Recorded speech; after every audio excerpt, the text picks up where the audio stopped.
What's up, guys? I'm back with some Call of Duty World at War Team Deathmatch number, what's this, like 16 or 17? I don't know. But I'm playing on Outskirts, and I'd like to try to give y'all a right on map, but this one's got a cool little clip in it, as shown by the name. But my class is the M1 Carbine with Bandolier, Stopping Power, and Dead Silence. Why I say M1 and not M1A1? Well, just to give you all a little history lesson, in World War II, the M1 Carbine was just a normal battle rifle. Not battle rifle, just a normal rifle, with nothing added to it, maybe just full metal jacket heads. But the M1A1 Carbine now, the M1A1 Carbine was a paratrooper weapon, and the difference between it and the M1 Carbine was the folding stock.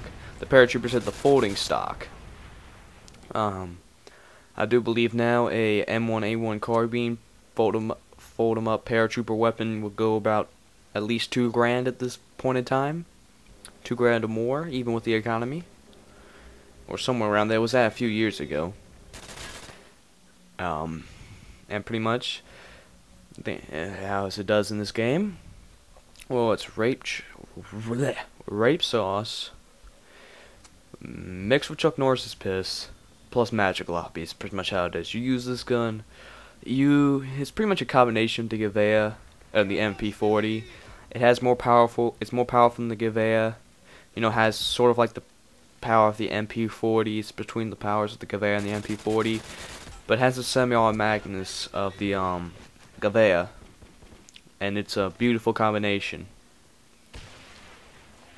How do I use this in game? Well, I always have stopping power on, and my third perk is usually Dead Silence. Very rarely will I switch it out for deep impact. Sometimes I'll switch it out for deep impact, not very often though. And my first perk always varies for which attachment I'm using. Now, why do I say this? Well, I'm really starting to use the box magazine more, and before I go on, no, I don't have a turbo controller. No, I ever will. I think it's pointless to spend $150 on a turbo controller. It's just going to get people pissed off and just proves you have no skill. So, with that out of the way, I've been using the box mag a lot more. I believe when I first used the box magazine, I was using the Betties. And pretty much, I was running out of ammo too fast before. Pretty much by the time I get a 4 kill streak, I'd be out of ammo, and I'd be looking for a gun or running around with my 357. Which I didn't really particularly like. So whenever I have a box magazine, I always go with Bandolier. But whenever I run with the aperture sight, I always run with Betties. I don't know why. It's just the fact that if you have an unsuppressed weapon plus Betties, they're gonna come towards you. And a lot of people don't go bomb squad unless they're using their MP40. Usually on my MP40 class, I always have bomb squad on just cause everybody likes Betties. And basically, and that's why I have that. Because then they'll run towards me to try to kill me, thinking I'm not looking, but I got the Betties watching my back. And with the flash hider, I like bomb squad. I don't know what it is. I pretty much like running around, knowing where their Betties are with my suppressed carbine. And but yeah. And I want you all to decide something. I want y'all to give me a gun to use in the comment section below. The bolt action rifles would be much appreciated if you use one of those. I love using the bolt action rifles in the game. You can even suggest perks, attachments, and sidearms, and even the grenades. You can even do those. You can give the class. You can even give it a class name. I don't really care, and I'll think about using it and trying to get gameplay with it. And also, I'm going to think about starting something like, say this next video I'm going to post up is going to be with the Car 98K, and I'm debating on whether like, you know, to tell the history of it, sort of like what Wings of Redemption does with like his Riflemans Creed series, his Shotgun Diplomacies, Suppressive Fire series, and all that other good series. I love Wings of Redemption series where he tells the history of the rifles.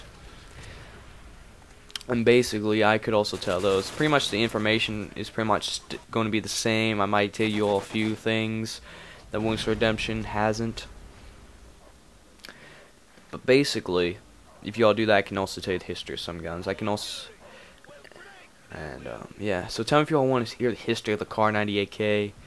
If you all just want to go already, you want to listen to it and not want to hear me tell you all it.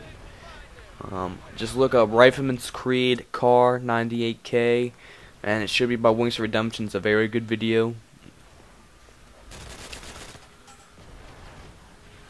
But yeah, also if you all want me, give me a gun to tell. I'm pretty sure there's some weapons that Wings of Redemption hasn't said, and one of those weapons that I've been trying to get a gameplay with to tell the history of, because I'm very intrigued with. There's a World War II documentary. I'll probably like go ahead and watch it. That's just because World War II was the last great war, and it's probably going to be the last great war.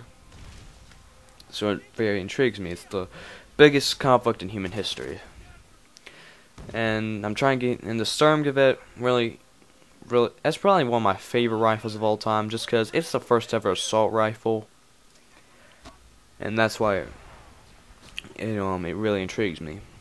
But enough of that. Please vote for those if you would. I would really appreciate it. But anyway, let's get to the gameplay here. So I'm playing on Outskirts, and when using a rifle, you pretty much patrol sort of like what I like to call the mid circle. The mid part, like where around the area of the church tower. I consider the church tower the mid area, and around that is like the mid circle. I like to patrol that area with a rifle, and on the outsides is like the long circle. You can go that with like a sniper rifle. But the mid circle and the middle is where you want to go with rifles and submachine guns. Preferably, I prefer the mid circle. Like right here's right in this where I'm as what I like to consider the mid circle, and right down here those steps I consider the outside ring of the circle, like where you would go with a sniper rifle or with a shotgun, possibly an LMG, with a machine gun. And that's pretty much how you play Outskirts with a rifle. And these guys, they were just ridiculously bad at the game. I mean, look at this. There pretty much is no point to this. I think my only deaths so far have been from an MP40, a spawn rapage, and just having bad aim. And bad aim again. Bad aim plus MP40, yeah. Sue me. But coming up right here, it's a very cool clip, and my good buddy kills this guy, and I almost get killed by his martyrdom. But wait for it, quad. Now this guy took me off right there. Look at this. This guy comes around. If that guy just came by 2 seconds earlier, that would have been a 5-man carbine spray. That would have just tickled my fancy even more, to the point of just jizz in my pants. I had to say it, guys. Sorry about that, I just had to. And pretty much, this is how I like to play World at War. I like to have fun, mess around, and since I know we're going to win, I'm not going for kills. I know the game's about to end, so I come up to my friend RJ, I'm like, RJ, see me? I'm like, you shall never harm this tree. And what he does? He just fires at the tree. This is how I love to play. I like to play with my good buddies. I like to play with good friends of mine on Xbox. I like to get, just find these magic lobbies and we just rape sauce. And then we just have a good time. This is how I want to play Call of Duty. Not get frustrated by one-man army noob tubes and all that. But that's the end of the video. And this is the first time I ask, could you please comment and like the video? Peace out, guys. Peace out, guys.